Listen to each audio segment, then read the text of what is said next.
నార్మల్గా చాలా రోజుల నుంచి ఈ రోజుల్లో కూడా ఒక వ్యక్తి అభివృద్ధి చెందుతున్నాడు, ఏదైనా ఇల్లు కొనుక్కున్నా లేదా ముఖ్యంగా ఏదైనా కారు కొనుక్కున్నా అంటే కూడా ఆ, నరదృష్టి అనేది ఎఫెక్ట్ అవుతుందని రీసెంట్ టైమ్స్లో చాలామంది మాట్లాడినమాట. నిజంగా నరదృష్టి అనేది అంత పవర్ఫుల్ గురుగారు? సో నరఘోష, నరదృష్టి. మా భాషలో నరఘోష, మామూలు భాషలో నరదృష్టి. ఓకే.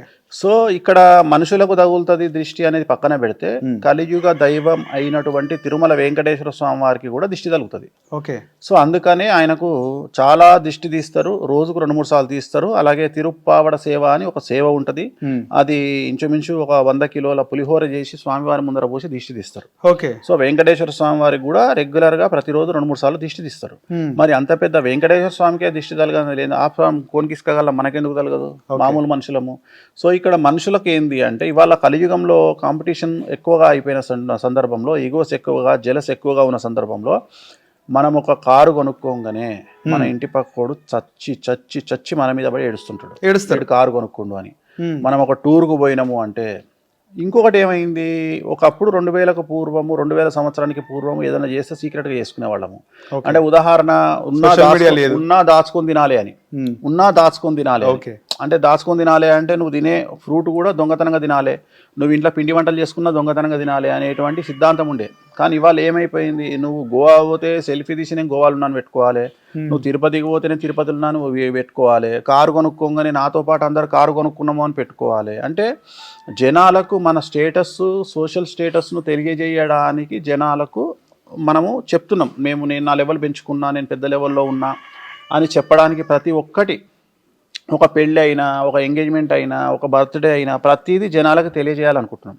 దానిలో భాగంగా ఏం జరుగుతుంది అంటే ఏడుపు అనేది ఎక్కడ వస్తుంది అంటే, నువ్వు బాగా ఎదిగినప్పుడు, కారు కొనుక్కున్నప్పుడు నువ్వు ఎదిగినవా ఎదగలేదా అనేది ఇక్కడ అనవసరం. నువ్వు కారు అప్పు తీసుకొని కొనుక్కున్నవా అనేది వానికి అనవసరం. నువ్వు కారు కొన్నావు వాడు ఏడుస్తాడు, సో నువ్వు మంచిగా తయారైనావు వాడు ఏడుస్తాడు, నువ్వు మంచి బట్టలు వేసుకున్నావు వాడు ఏడుస్తాడు. చివరికి ఏ స్టేజ్కి వచ్చింది అంటే 10th క్లాస్లో మన ఇంట్లో ఒక అబ్బాయో అమ్మాయో ఫస్ట్ ర్యాంక్ కొడితే కూడా ఏడుస్తారు. ఇంటర్లో డాక్టరేట్ కనీసం ఒక డాక్టర్ సీట్ వస్తే ఏడుస్తారు. అంటే నువ్వు ఏ రంగంలో తీసుకో, నువ్వు డబ్బుల విషయంలో తీసుకో, నువ్వు కుటుంబ పరంగా తీసుకో, నువ్వు ఏం తీసుకున్నా నీకు అభివృద్ధి అనేటువంటిది ఉంటే మన ఇంటి పక్క వాడు ఏడవడం అనేటువంటిది స్టార్ట్ అయింది. రెండవది కాంపిటీషన్ కూడా ఎట్ ది సేమ్ టైం ఉంది. మన పక్కోడు క్రెటా కొంటే మనం ఇన్నోవా కొనాలి, వానికంటే కనీసం 5 లక్షల కారు ఎక్కువ కొనాలి. సో మనోడు క్రెటా కొంటే మనం BMW కొనాలి, నువ్వు BMW కొంటే నేను జాగ్వార్ కొనాలి. ఈ కాంపిటీషన్లో వెళ్తున్న లైఫ్ ఇది, కాంపిటీషన్ యుగం. సో ఖచ్చితంగా కలియుగంలో మనకు ఈ రోజు మనం మాట్లాడుకున్న సందర్భంలో ఖచ్చితంగా నరఘోష అనేటువంటిది ఉంది, దాన్నే మనం నరదిష్టి అంటాం. ఓకే.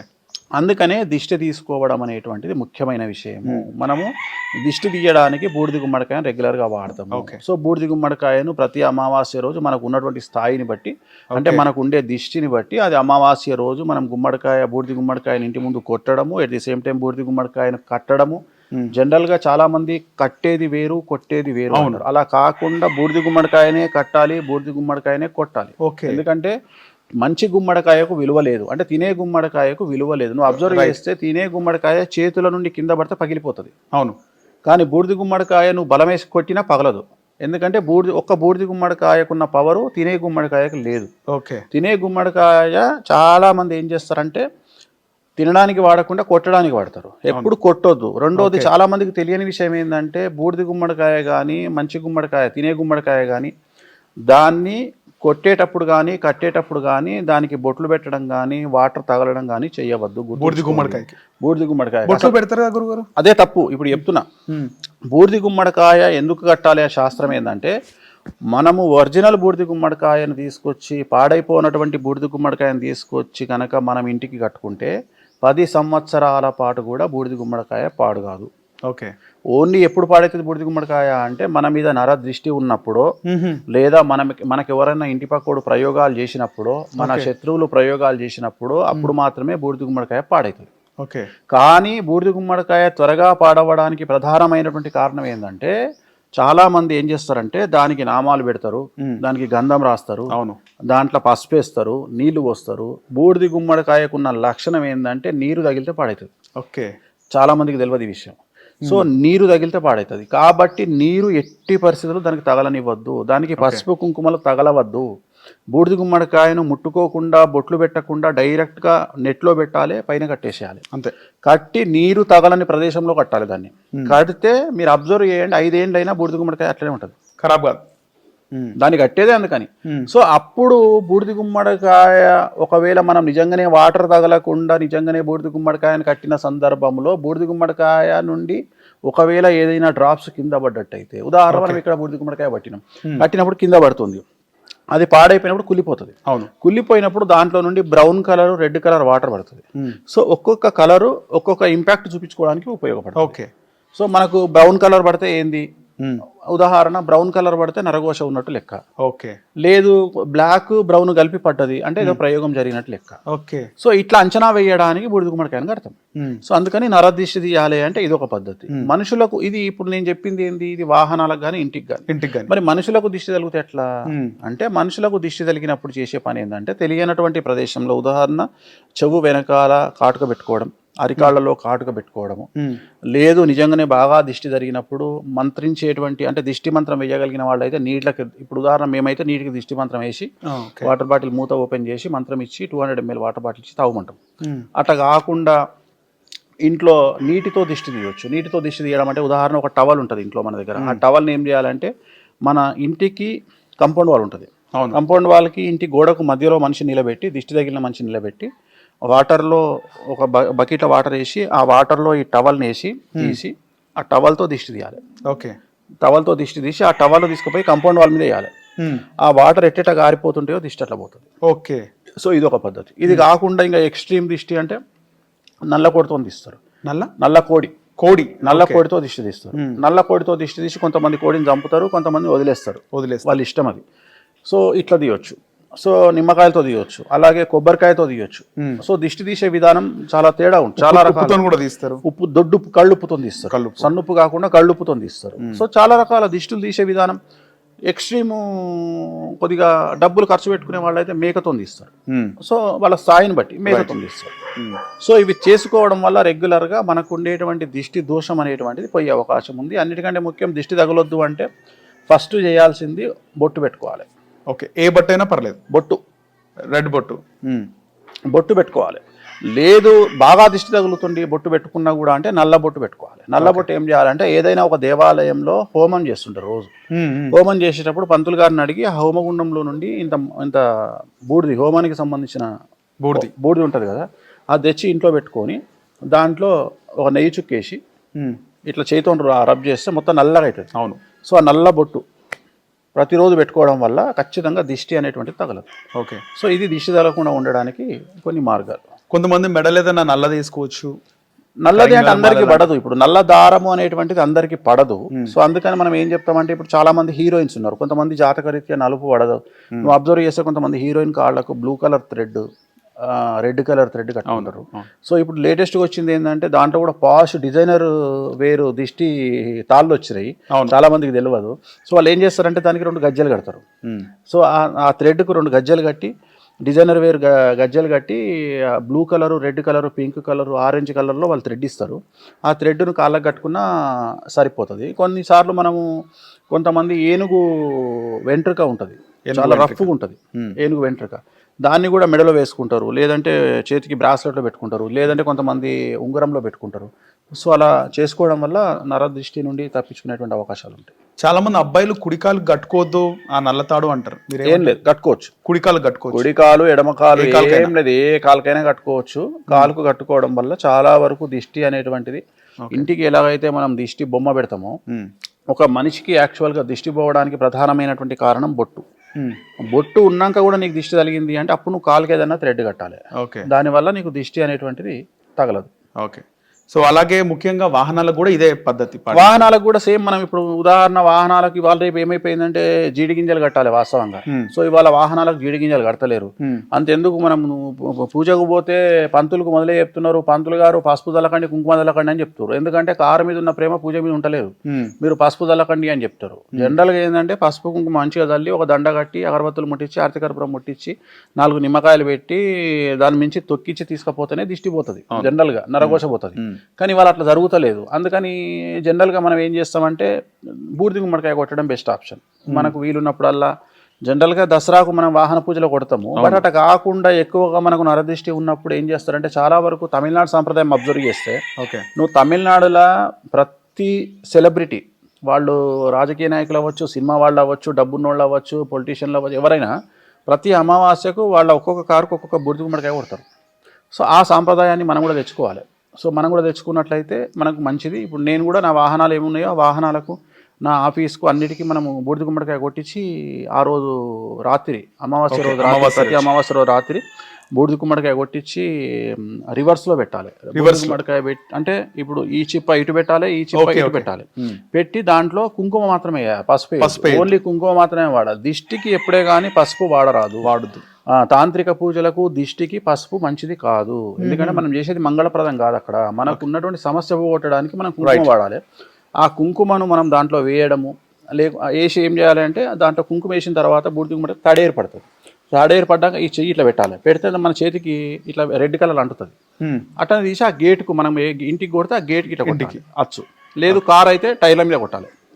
టైర్ల మీద కొట్టాలి. కొడితే ఏమైందంటే దాన్ని అంటుకోవడం వల్ల సాల్వ్ అవుతుంది ప్రాబ్లం. ఓకే. సో అలాగే గురుగారు, రీసెంట్ టైమ్స్లో చాలా వరకు రాజయోగం అంటే ఏంది అనేది కూడా చాలామంది మాట్లాడుతున్నారు. అంటే రకరకాల భిన్నాభిప్రాయాలు ఉన్నాయి. అసలు రాజయోగం అంటే ఏంది గురుగారు? ఎప్పుడు స్టార్ట్ అవుతుంది మనిషికి? రాజయోగం అనేటువంటిది రాజు అంటే పాలించేవాడు, రైట్. సో రాజభోగం వేరు, రాజయోగం వేరు. సో ఇక్కడ రాజయోగం గురించి మాట్లాడుకుంటే బ్యూరోక్రాట్స్, ఐఏఎస్, ఐపీఎస్లు, ప్రత్యక్ష ఎన్నికలలో పాల్గొనేటువంటి వాళ్ళు, ఉదాహరణ సర్పంచ్ నుండి మొదలుకుంటే MPTC, ZPTC, MLA, councillor, corporator, MLA, ప్రత్యక్ష రాజకీయాల్లో ఉండేవాళ్ళు. Corporator, councillor, MLA plus elected MLC plus ఎంపీలు, లోక్సభ ఎంపీలు, మినిస్టర్లు ప్లస్ ఐపీఎస్, ఐఏఎస్లు, సో ఓఎస్జీలు, ప్రిన్సిపల్ సెక్రటరీలు, వీళ్ళందరూ కూడా రాజయోగుల కిందకి వస్తారు. రాజయోగులు అంటే ఎవరికైతే పెన్ పవర్ ఉంటుందో, ఎవరికైతే సైన్ పవర్ ఉంటుందో, సంతకం పవర్ ఉంటుందో వాళ్ళందరినీ మనం రాజయోగులుగా భావిస్తాం. సో రాజయోగులు అవ్వాలంటే జాతకంలో రవి ఉచ్చలో ఉండాలి. జాతకంలో ఎవరికైతే రవి 11వ స్థానంలో, 10వ స్థానంలో, లగ్నములో, 2వ ఇంట్లో, 3వ ఇంట్లో, 4వ ఇంట్లో, 5వ ఇంట్లో రవి ఉంటాడో, అలాగే లగ్నాతును ధనుసు లగ్నం కానీ, కర్కాటక లగ్నం కానీ, వృశ్చిక లగ్నం కానీ, మీన లగ్నం కానీ అవుతుందో, కొంతమందికి మీనరాశిలో గురువు ఉంటాడో, అలాగే మకరం, కుంభరాశులలో శని ఉంటాడో, అలాగే కర్కాటక రాశిలో రవి కానీ గురువు కానీ ఉంటాడో, సో ఇలాంటి కొన్ని ప్రత్యేకమైనటువంటి పరిస్థితులలో వాళ్లకు రాజయోగం అనేటువంటిది ఏర్పడుతుంది. రాజయోగం అంటే ఖచ్చితంగా గవర్నమెంట్ రిలేటెడ్గా ఉండాలి. అది రాజకీయ రంగం అవ్వచ్చు, లేదా ప్రత్యేకించి ప్రభుత్వ రంగంలో మంచి పొజిషన్లో ఉద్యోగాన్ని నిర్వహించడం అవ్వచ్చు. ఈ రెండింటిని రాజయోగులు అంటారు. రాజయోగులకు గవర్నమెంట్ ఇచ్చేటువంటి కార్లు ఉంటాయి. అవును, రాజయోగులకు. ఉదాహరణ ఎమ్మెల్యేకు గవర్నమెంట్ కార్ ఇస్తుంది, గన్మెన్లు ఇస్తుంది. అట్లనే ఎంపీలకు చాలా పెద్ద ఎత్తున బెనిఫిట్స్ ఉంటాయి. అలాగే హోమ్ మినిస్టర్ కానీ, ఇతరత్ర మినిస్టర్లు కానీ, వీళ్ళంతా రాజయోగులు. సో వీళ్ళందరూ ఆ రేంజ్కి ఎదగాలి అంటే జాతకంలో ఖచ్చితంగా వాళ్లకు రవికి సంబంధించినటువంటి మంచి స్థానము ఉండాలి. కొన్నిసార్లు మేషరాశిలో రవి ఉండడం జరుగుతుంది. సో అలా కొన్ని వాళ్ళ జాతకాన్ని మనం విశ్లేషించినప్పుడు వీళ్ళకి రాజయోగం ఉన్నదా లేదా అనేటువంటి విషయాన్ని మనం అంచనా వేయవచ్చును. అదేవిధంగా ఒకవేళ వీళ్ళని అడ్డంగించేటువంటి దోషాలు ఏమున్నాయి, ఆ దోషాల కారణం చేత వీళ్ళు రాజయోగులు కాలేకపోతున్నారనే ఉద్దేశంతో రాజశ్యామల లాంటి హోమాలు నిర్వహించడం ద్వారా, బగలాముఖి లాంటి పూజలు నిర్వహించడం ద్వారా వాళ్ళకు రాజయోగం కలిగేటువంటి పరిస్థితులను మనం క్రియేట్ చేయొచ్చు. ఓకే. ముఖ్యంగా మీరు అన్నట్టు మరి నామినేటెడ్ పోస్టులు, ఈ నామినేటెడ్ ఎమ్మెల్సీ కానీ, లేకపోతే కార్పొరేషన్ చైర్మన్లు కానీ, ఇవి రాజయోగానికి సంబంధించినవి కావు. ప్రత్యక్షమైనటువంటి యోగము వేరే. ఇవన్నీ కూడా అవసరం అనుకుంటే రేపు గవర్నమెంట్ వచ్చిన తర్వాత మార్చాలంటే మార్చబడతాయి. అవును. అందుకని రాజయోగుల్లో ఎమ్మెల్యేకు ఉన్నంత ప్రాముఖ్యత ఎమ్మెల్సీకి ఉండదు. నామినేటెడ్ ఎమ్మెల్సీకి ఉండదు. అది ఏ ఎమ్మెల్సీ అయినా చూడు, నువ్వు అబ్జర్వ్ అయ్యి. ఎమ్మెల్సీ అనేది వేరు, ఎమ్మెల్యే అంటే మళ్ళీ వేరది. నియోజకవర్గ ప్రజలు. ఇప్పుడు రాజ్యసభ ఎంపీకి లోక్సభ ఎంపీకి చాలా తేడా ఉంటుంది. అవును. రాజ్యసభ ఎంపీకి 10% వర్త్ ఉంటే నా లోక్సభ ఎంపీకి 100% ప్రత్యేకత ఉంటుంది. సో అందుకని అది రాజయోగం వేరు, రాజభోగం వేరు. ఈ రాజభోగుల్లోకి రాజ్యసభ ఎంపీలు వస్తారు, ఓకే, ఎమ్మెల్సీ వస్తారు. సో అదే నువ్వు రాజయోగులు అంటే నీకు ఖచ్చితంగా వాళ్ళ లెవెల్ వేరే ఉంటుంది, వాళ్ళు టాప్ లో ఉండాల్సిన పరిస్థితి ఉంటుంది. సో అందుకని ఆ దశ ప్లస్ ఆ జాతకంలో ఉండే యోగాలు, రవి ఎక్కడున్నాడు, గురువు ఎక్కడున్నాడు, దీన్ని బేస్ చేసుకొని మనం డిసైడ్ చేస్తాం. ఓకే, సో రాజభోగం అంటే వేరే కేటగిరీ వస్తుంది, వేరే కేటగిరీ వస్తుంది. ఇప్పుడు సినిమా హీరోలు, సెలబ్రిటీస్ వీళ్ళు ఏ కేటగిరీలకు వస్తారు? వీళ్ళు రాజభోగుల కిందకి వస్తారు. రాజభోగులు. రాజభోగులు అంటే ఎవరు అంటే పూర్వకాలములో రాజుల దగ్గర ఏనుగులు ఉండేవి. అవును, ఏనుగులు ఉండేవి. అట్లనే అమ్మవారు, లక్ష్మీ అమ్మవారి దగ్గర ఏనుగులు ఉంటాయి. అంటే ఏనుగులు అనేటువంటివి నీ కింగ్డమ్కు లేదా నీ స్ట్రేచర్కు, నీ యొక్క గొప్పతనానికి ప్రతీక. అంటే నువ్వు ఏనుగులను పెట్టుకున్నావు అంటే ఇటు తోపురా అంటారు. ఏనుగులు ఎప్పుడు పెట్టుకుంటావు అంటే నువ్వు రాజైతే పెట్టుకుంటావు, నీ దగ్గర డబ్బులు ఖర్చు చేయగలిగిన స్తోమత ఉంటే పెట్టుకుంటావు. అదే కలియుగానికి వచ్చినప్పుడు ఏనుగులు ఏవైనాయి? రేంజ్ రోవరు, ఆడి, వెల్లారు, ఇవన్నీ కూడా బెంజ్, ఇవన్నీ కూడా నీకు ఇప్పుడు ఏనుగుల కిందికి సమానం. ఎందుకంటే ఇది కిలోమీటర్కు 5, 6, 7 ఇస్తాయి. ఓకే, సో ఇవన్నీ ఇప్పుడు ఏనుగులతో సమానం. సో రాజభోగులు అంటే ఎవరు అంటే భోగాన్ని అనుభవించే వాళ్ళను రాజభోగులు అంటారు. అంటే ఉదాహరణ రాజయోగులు అనుకుందాం. రాజయోగికి ఏముంటాయి అంటే గవర్నమెంట్ ఒక కారు ఇస్తుంది, అవును, గవర్నమెంట్ ఒక బంగ్లా ఇస్తుంది. ఒక మినిస్టర్ ఉన్నాడు, మినిస్టర్కి ఏమి ఇస్తుంది గవర్నమెంట్? ఒక బంగ్లా ఇస్తుంది, ఒక ఇల్లు ఇస్తుంది, ఒక గన్మెన్ ఇస్తుంది, సెక్యూరిటీని ఇస్తుంది, లగ్జరీ కార్లు ఇస్తుంది. సో ఇది రాజభోగులు డైరెక్ట్ గా తెచ్చుకోగలుగుతారు. అంటే వాళ్ళు బంగ్లా కొనుక్కోగలుగుతారు, వాళ్ళు గన్మెన్లను పెట్టుకోగలుగుతారు, వాళ్ళ కార్లు ఉంటాయి, వాళ్ళకి విలాసాలు ఉంటాయి. సో రాజభోగము అంటే ఎవరైతే రాజు ఎంజాయ్ చేయగలిగిన దాన్ని వీళ్ళు ఎంజాయ్ చేస్తారో వాళ్ళు రాజభోగులు. రాజుకి ఏమేమి ఉంటాయి అంటే లగ్జరీస్ ఉంటాయి. ఆ లగ్జరీస్ ఎవరి దగ్గర అయితే ఉంటాయో వాళ్ళందరూ రాజభోగులు. So almost all Jubilee Hills, Madhapur ఏరియాలో ఉండే వాళ్ళందరూ రాజభోగులు. అంతే. ఎందుకు? జూబ్లీ హిల్స్, మాదాపూర్ ఏరియాలో గజం 3 లక్షలు ఉంటది కాబట్టి ఆ ఏరియాలో 1000 గజాల ఇల్లు కొనుక్కుండు అంటే అక్కడనే 30 కోట్లు ఖతమైపోయింది. సో అట్లాంటి వాళ్ళందరూ రాజభోగులే. 30 కోట్ల ప్లాట్ కొనగలిగిన వాడు 10 కోట్లు పెట్టి ఇల్లు కడతాడు, 2 కోట్లు పెట్టి కారు కొనుక్కుంటాడు.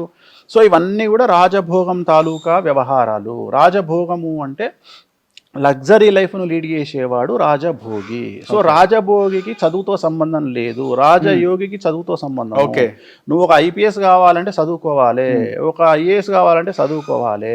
కానీ నువ్వు ఒక మినిస్టర్ ఉన్నాడు, ఆ మినిస్టర్కు చదువుతో పని లేదు. రైట్, ఖచ్చితంగా. సో రాజభోగి కూడా చదువుతో పని లేదు. రాజభోగి టీవీ ఛానల్ పెట్టొచ్చు, రాజభోగి వ్యాపారం పెట్టొచ్చు, రాజభోగి 100 మంది ఎమ్మెల్యేలను తయారు చేయొచ్చు, ఒక పార్టీ పెట్టొచ్చు. సో రాజభోగి ఏదైనా చేయగలుగుతాడు. అంటే ఇక్కడ నథింగ్ బట్ ఏంటంటే దీన్నే మనం ఒక పరిభాషలో చెప్పాలంటే చదువుకున్నోడు ఉద్యోగం చేస్తాడు, చదువుకున్నోడు ఉద్యోగాలు ఇస్తాడు. రైట్. అంటే నువ్వు వ్యాపారం పెట్టడానికి చదువు అవసరం లేదు, డబ్బులుంటే చాలు. సో ఇలా డబ్బులు ఉన్న వాళ్ళందరినీ మనం రాజభోగులు అంటాం. ఉదాహరణ సినిమా ఇండస్ట్రీలోకి వెళ్ళాలి అంటే ఒక హీరో సూపర్ స్టార్ కావాలి అంటే చదువుతో సంబంధం లేదు, టాలెంట్. ఇప్పుడు మనం తీసుకుంటే మన టాలీవుడ్ ఇండస్ట్రీలో ఉన్న హీరోలను హీరోలో తీసుకుంటే నాకు తెలిసి పీజీ చేసిన వాళ్ళు ఎవరు లేరు. ఓకే, వాళ్ళందరూ ఫాస్ట్ గానే వచ్చేసి అంటే వాళ్ళందరూ కూడా చిన్నప్పటి నుండి వాళ్ళ ఎయిమ్ ఒకటే హీరో కావాలి, అంతే. సో చదువుతో సంబంధం లేదు వాళ్ళకి. ఎంతసేపు ఎక్స్ప్రెషన్, డైలాగ్ డెలివరీ, డిక్షన్ ఇవే ఉంటాయి తప్ప వాళ్ళకు నేను 10th చదివినా, ఇంటర్ చదివినా, డిగ్రీ చదివినా, నేను ఎంట్రన్స్ రాసింది ఇవి లేదు వాళ్ళకు. సో వీళ్ళందరూ కూడా రాజభోగులు. సినిమా ఇండస్ట్రీ ఆల్మోస్ట్ ఆల్ వ్యాపారస్తులు, ఎంటర్ప్రెన్యూర్స్, కంపెనీ ఓనర్స్. నువ్వు చాలామందిని అబ్జర్వ్ చేయి, భారతదేశంలో ఉన్నటువంటి కోటీశ్వరులందరూ కూడా మనం తీసుకుంటే 100% వేసుకుంటే దాంట్లో 87% చదువు లేనివారు, ఉద్యోగం చేయని వారే పైకి వచ్చేది. అంత రాజభోగులే, అంత డైరెక్ట్గా వాళ్ళు ఉద్యోగాలు ఎక్కడ చేయాలి, కొడతనే కుబ్బసారని కొట్టిరు వాళ్ళంతా. అంటే వాళ్ళకి ఆ ఓపిక ఉంది, అంత కష్టపడ్డరు. There is no development in comfortable zone. Comfortable zone దాటి కొట్లాడితేనే లైఫ్ అనేది దొరుకుతుంది. నువ్వు ఒక సూపర్ స్టార్ హీరో ఇవాళ సూపర్ స్టార్ అయినాక నీకు తెలుస్తుంది, కానీ ఆయన హీరో అవ్వడానికి పడ్డ కష్టాన్ని నువ్వు గుర్తించాలి. అట్లనే ఒక మినిస్టర్ ఉన్నాడు, ఆ మినిస్టర్ అవ్వడానికి నువ్వు అవ్వగానే మినిస్టర్ గొప్ప అనుకుంటావు, కానీ ఆ మినిస్టర్ పడ్డ కష్టాన్ని గుర్తించాలి. సో వాళ్ళు మానసికంగా అనుభవించే కష్టాన్ని గుర్తించాలి, వాళ్ళు ఓటమిలో ఎదుర్కొన్నటువంటి మానసికమైనటువంటి కష్టాన్ని గుర్తించాలి. అట్లనే ఇవాళ ఒక ఛానల్ పెట్టినటువంటి ఓనర్ను మనం ఏదో మాట్లాడుకుంటాం, కానీ ఆ ఛానల్ పెట్టకముందు ఆయన పడ్డ కష్టాన్ని గుర్తించాలి. సో అట్లనే ఒక సినిమా హీరోయిన్, ఒక ఎంటర్ప్రెన్యూర్ అంటే ఒక బిజినెస్ మ్యాన్, నువ్వు ఎవరినన్నా తీసుకో, అందరూ కష్టపడి జీవితంలో చాలా కష్టపడి మానసికమైనటువంటి దెబ్బలు తిని సమాజంలో 10 మందితో దెబ్బలు తిని మానసికంగా హింసించబడి బయకొచ్చి రాజభోగాన్ని చవి చూసిన వాళ్ళే. అంటే నువ్వు ఎక్కడైతే కష్టపడతావో అక్కడ రాజభోగం నిన్ను ఎదుర్కొంటది. నువ్వు ఎక్కడైతే విపరీతమైన కష్టాన్ని అనుభవిస్తావో అక్కడ నీకు డబ్బు అధికంగా వస్తుంది. సో ఉద్యోగం చేయడంలో డబ్బు రాదు. ఉద్యోగం కాకుండా కష్టపడి నీ జీవితాన్ని నువ్వు నిలబెట్టుకోగలిగినప్పుడు ఒక వ్యాపారం ద్వారానో ఇంకో ద్వారానో లేదా మనసు ద్వారానో మైండ్ ద్వారానో సంపాదిస్తే డబ్బులు వస్తాయి. సో వీళ్ళందరూ కూడా రాజభోగుల కిందకి వస్తారు. ఓకే, టైం టు టైం పనిచేసిన వాళ్ళు ఎక్కువగా ఫాస్ట్గా సక్సెస్ గారంటారు, అంతే గారు. అంటే మీరు అన్నట్టు మీరు అన్న ఈ రాజయోగం రాజభోగం గురించి చూసుకుంటే తెలంగాణ ముఖ్యమంత్రి రేవంత్ రెడ్డికి 2 వస్తే వర్తిస్తాయి అన్నట్టు అనిపిస్తుంది. అదే రాజయోగికి రాజభోగాలు ఉంటాయి కదా, నేను ఇందాక చెప్పింది అదే. అంటే భోగాన్ని సొంతగా కొనుక్కునే వాళ్ళు ఒకళ్ళు, గవర్నమెంట్ ఇచ్చేది ఒకళ్ళు. గవర్నమెంట్ ఇస్తే రాజయోగి అవుతాడు. ఇప్పుడు ఐఏఎస్ ఉన్నాడు, ఐఏఎస్కు గవర్నమెంట్ కార్ ఇస్తుంది, సో ఆయనకు సెక్యూరిటీ ఇస్తుంది, ఆయన సంతకానికి పవర్ ఉంటుంది.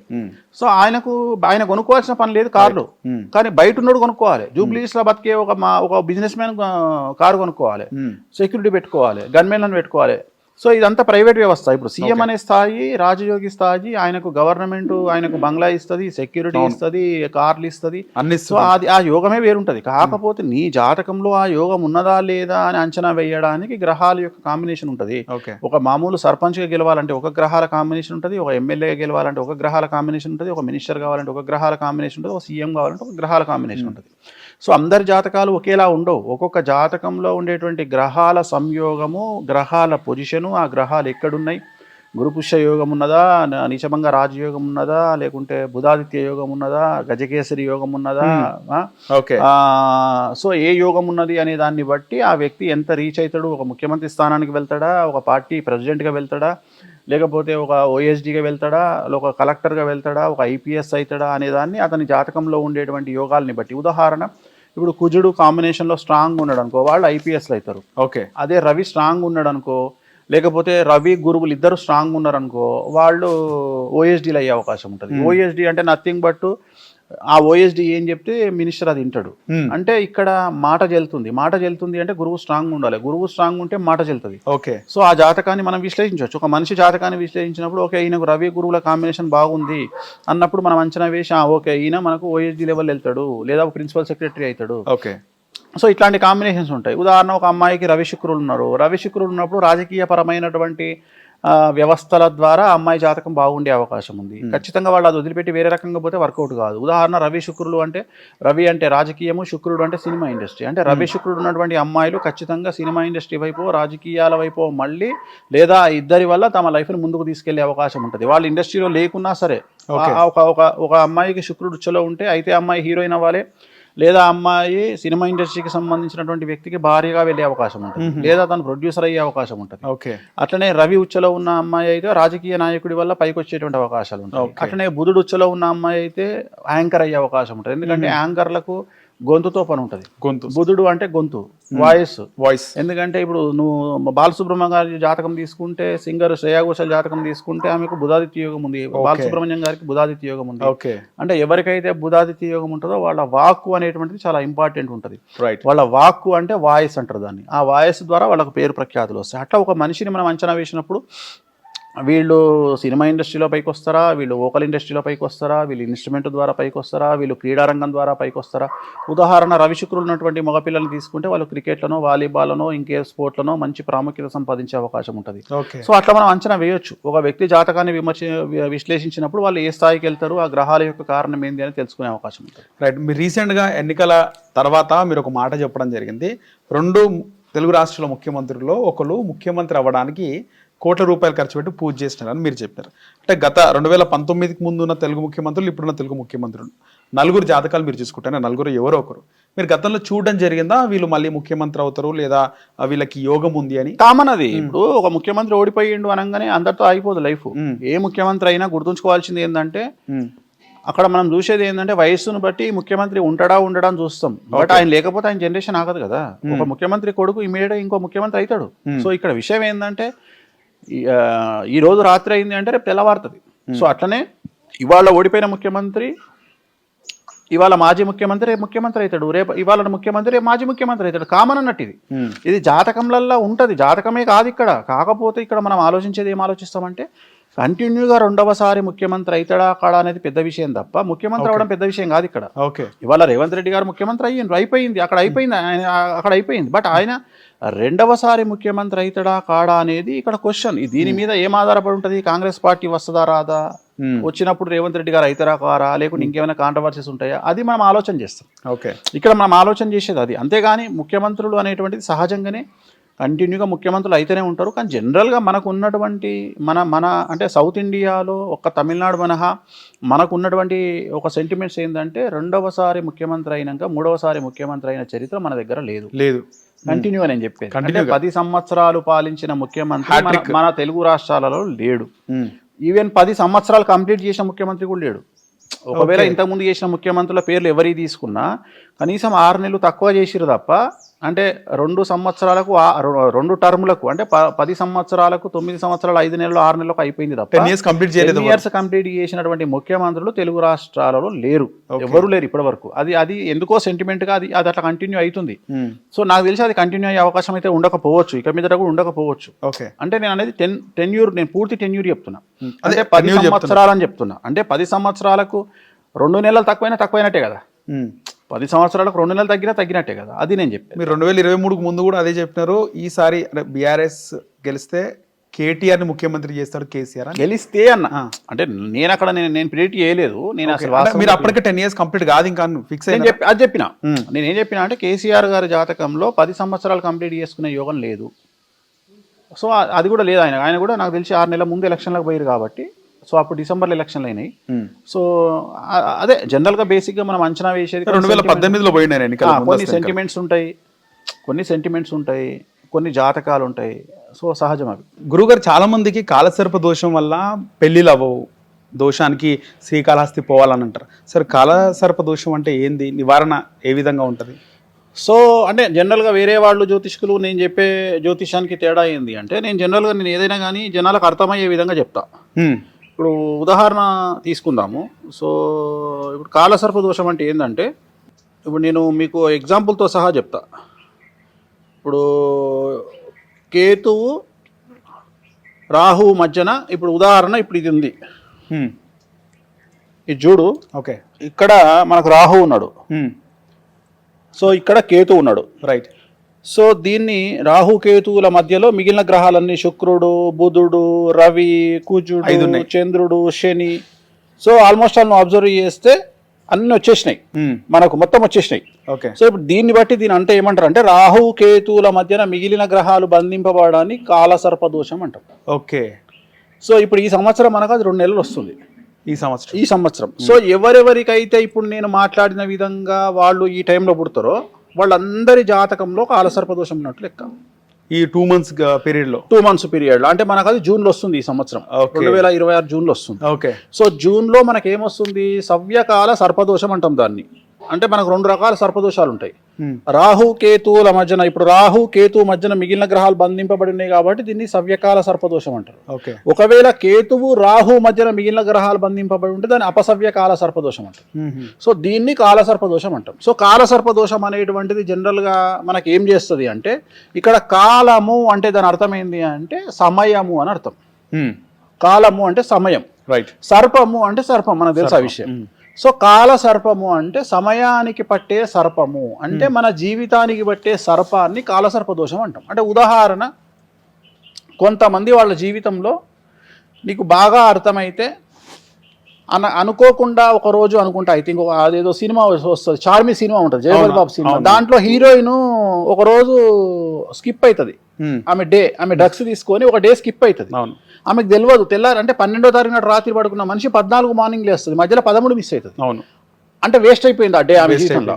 అట్లనే కాలసర్ప దోషం ఉండే వాళ్ళ లక్షణం ఏంటి అంటే, ఉదాహరణ ఒక వ్యక్తి 18 సంవత్సరాలకో 20 సంవత్సరాలకో స్టార్ట్ చేస్తే 25 సంవత్సరాలు కంప్లీట్ అయ్యేటప్పటికి 5 సంవత్సరాల లోపు, 20 నుండి 25 సంవత్సరాల మధ్యన ఇప్పుడు నువ్వు ఉన్నావు. ఇప్పుడు నీకు ఎంత వయసు? 28-29. సో నువ్వు ఎక్కడనో దగ్గర 22కో 23కో నీ లైఫ్ స్టార్ట్ చేసి ఉంటావు కదా. స్టార్ట్ చేసినప్పుడు ఈ 5 ఏళ్లలో నీకు డెవలప్మెంట్ అనేది కనిపిస్తుంది కదా.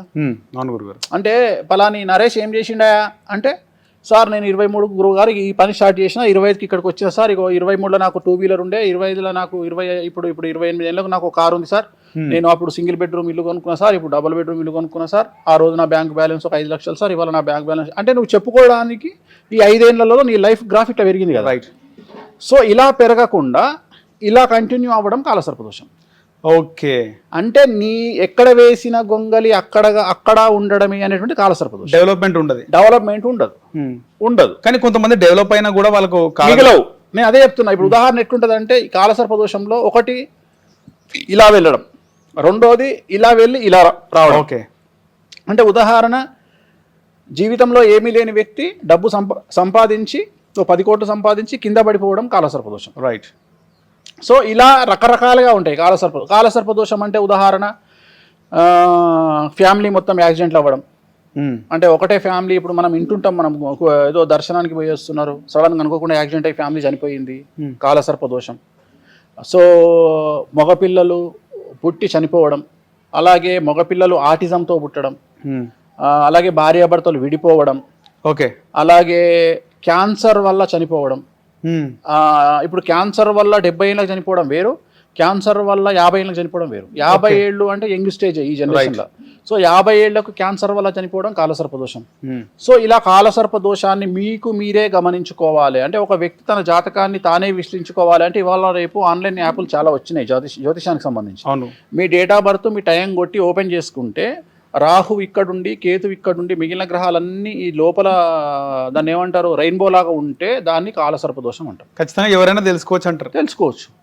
సో రాహుకేతువుల మధ్యన గ్రహాలు బంధింపబడి ఉండడాన్ని, మొత్తం గ్రహాలు నవగ్రహాలు 9, 9లో రాహుకేతువు తీసేస్తే మిగిలిన 7. ఈ 7 గ్రహాల మధ్యలో ఉండడాన్ని దీన్ని కాలసర్పదోషం. ఇంకంతే, దాని అనుమానం లేదు. దీన్ని 100% కాలసర్పదోషం అంటాం. ఒక్కసారి చంద్రుడు బయట ఉన్నా, ఒకసారి గురువు బయట ఉన్నా దాన్ని కాలసర్ప సహిత రాజయోగం అంటాం. అంటే రాజయోగం కూడా ఉంటది, దానికి ఉంటది. కాలసర్పదోషంతో పాటు రాజయోగం ఉంది. ఇప్పుడు ఉదాహరణ మన సినిమా ఇండస్ట్రీకి సంబంధించి ఒక పెద్ద హీరోకు ఉంది, ఆయనకు కాలసర్పదోషం ఉంది, ఆయనకు రాజయోగం ఉంది. సో వాళ్ళకి ఏంటంటే రాజయోగం ఉన్నప్పుడు టాప్లోకి వెళ్తారు, కాలసర్పదోషం ఉన్నప్పుడు పడిపోతారు. ఓకే. సో అది ఫేస్ చేయొద్దు అంటే ఆ కాలసర్పదోషానికి సంబంధించిన రెమెడీని చేసుకుంటే అలాగే వాళ్ళ హైట్స్ కంటిన్యూ అవుతాయి. సో మళ్ళీ పడిపోరు కింద. సో దీన్ని కాలసర్పదోషం అంటాం. జనరల్గా ఈ కాలసర్పదోష నివారణకు మనకు ఉన్నటువంటి ప్రత్యేకమైనటువంటి పూజలు ఏమిటి అంటే, ఒకటి శ్రీకాళహస్తిలో రాహుకేతు పూజ. అంటే కాలసర్పదోషం అంటేనే దాని అర్థము రాహుకేతువులు అని అర్థం. రైట్. రాహుకేతు కలిస్తే కాలసర్పదోషం. సో అందుకని ఈ కాలసర్పదోష నివారణ లో లెవెల్లో చేసుకోవాలి అంటే శ్రీకాళహస్తిలో 300 రూపాయలకు రాహుకేతు పూజ ఉంది. ఓకే. లేదు ఇంకొద్దిగా పెద్ద లెవెల్ పూజకు పోవాలంటే త్రయంబకేశ్వరంలో నారాయణ నాగబలి అనే ఒక పూజ ఉంది. ఓకే. సో ఇంకా పెద్దది పోవాలి అంటే తారాపీఠ్ అని, దుర్గాపూర్ తారాపీఠ్ కలకత్తాలో పూజ ఉంది, తారాదేవి పూజ ఉంది. అంటే గురు గ్రహానికి మనము ఏదన్నా బూస్టింగ్ చేయాలి అంటే తారాదేవిని పూజించాలి. సో తారాదేవిని పూజించడం వల్ల గురుబలం మనకు వస్తుంది. అట్లనే కాలసర్ప దోషం ఉన్న తారాదేవిని కానీ, చిన్నమస్తాను కానీ, బగలాముఖిని కానీ పూజించడం వల్ల, అంటే వాళ్ళ లెవెల్ను బట్టి, వాళ్ళ స్థాయిలను బట్టి పూజించడం వల్ల కాలసర్పదోషం అనేది నివారణ జరుగుతుంది. హిట్ టీవీ యాప్, ఇందులో short news, live news, entertainment shows, movies, digital magazines తో పాటు మీ జిల్లా వార్తలను కూడా ఫ్రీగా చూడొచ్చు.